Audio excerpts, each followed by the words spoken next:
Well, as you can see from the title, I'm going to be discussing the new Zelda art that's been released and some theories that have been circulating from the art and what I want to happen and what I think's going to happen, and hopefully I'll get some feedback from the viewers, which I probably won't because I got my account deleted, so I have 21 subscribers and only about 2 of them comment every once in a while. Anyway, that's not really the point. I make videos for the fun. So, obviously, Nintendo has released some concept art, for lack of a better term, of the upcoming Zelda Wii game. And most Zelda fans like myself have seen the art. If not, here's a picture of it. Still a pretty vague picture, but obviously the focal point of the picture would be the female character standing in front of Link. Now, many theories have been circulating about the female character. So, I'm just going to read, courtesy of Zelda Universe, some of the more popular theories. I have to give credit because YouTube is an asshole and will post copyright infringement on this video if I don't. Just kidding. I love Zelda Universe. It's a good website. www.zeldauniverse.net. Any information you want to know about anything Zelda, I'd go there. So, courtesy of Zelda Universe, these are the 3 main theories of, well, the 5 main theories of who the girl may be. 1, the Master Sword. I think what they mean by the Master Sword is the spirit of the Master Sword. So, one of the theories is that that girl is actually the living incarnation of the Master Sword, which everyone who has played Zelda knows what the Master Sword is. So, here's a picture of the Master Sword, and you can compare it to the girl, and there are obviously some distinct markings that are present on both figures, the Master Sword and the girl.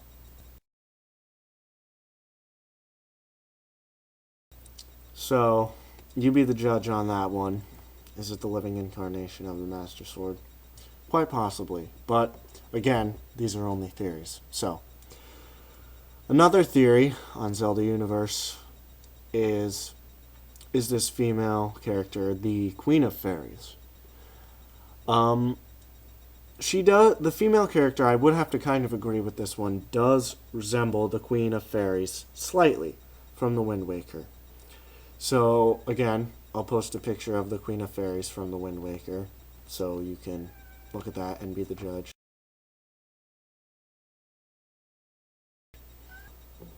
So, there's the picture of that. It's really possible that they could be the same person, but again, these are just theories.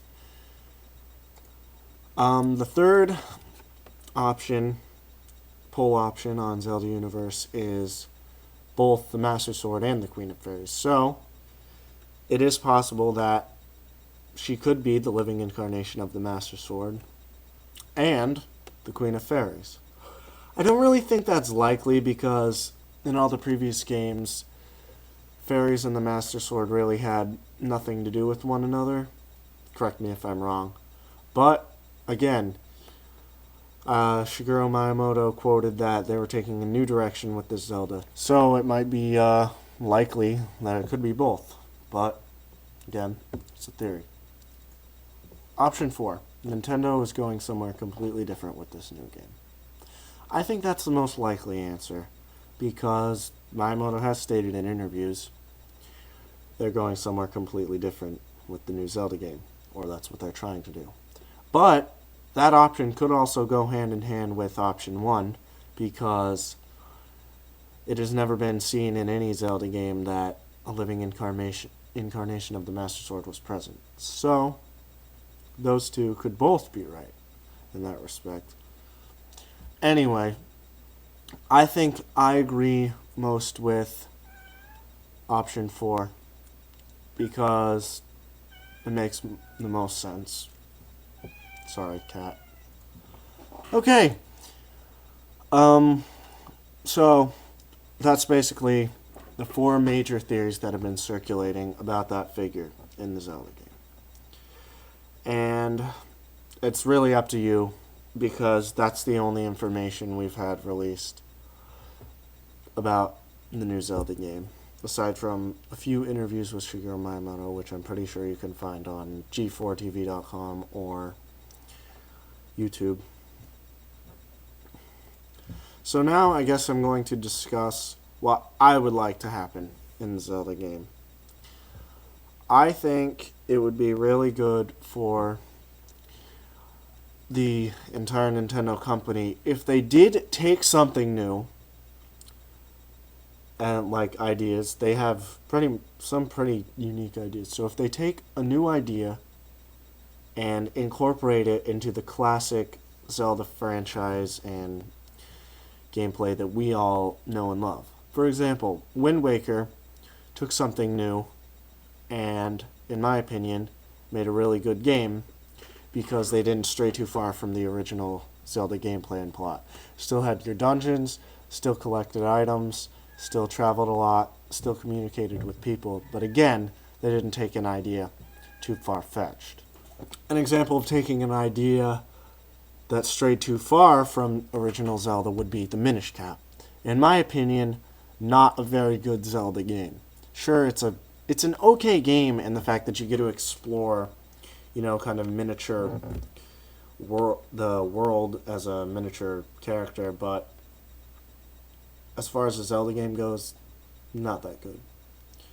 So, I think if they took something like, maybe, I don't know, just kind of used the Wii infrared and motion sensitivity thing, I keep that to kind of a minimum because I don't really like the whole idea that much because it's not really appealing to the old fanboys. It's just more like, let's sell as much Wiis as we can and be innovative. That's what Nintendo has done in my eyes. So, what I would like to see is a good balance of both Zelda gameplay and innovation. Like Twilight Princess. You gotta use the Wiimote for combat and stuff, but the game didn't base entirely around innovation like Wii Sports. Unfortunately, one of my fears is that Nintendo is yet again going to sell out and focus completely on the majority of new gamers that just buy Wii, play Wii Sports for 2 weeks, then have it gather dust. I really don't have much faith in Nintendo, but again, it's a Zelda game, so if it's bad, it's still going to be good, just because it's Zelda. Well, there you have it. Theories, my opinion, my lack of faith in Nintendo. Feel free to express your opinions on the game in the comment box below. Hopefully this hasn't been too boring.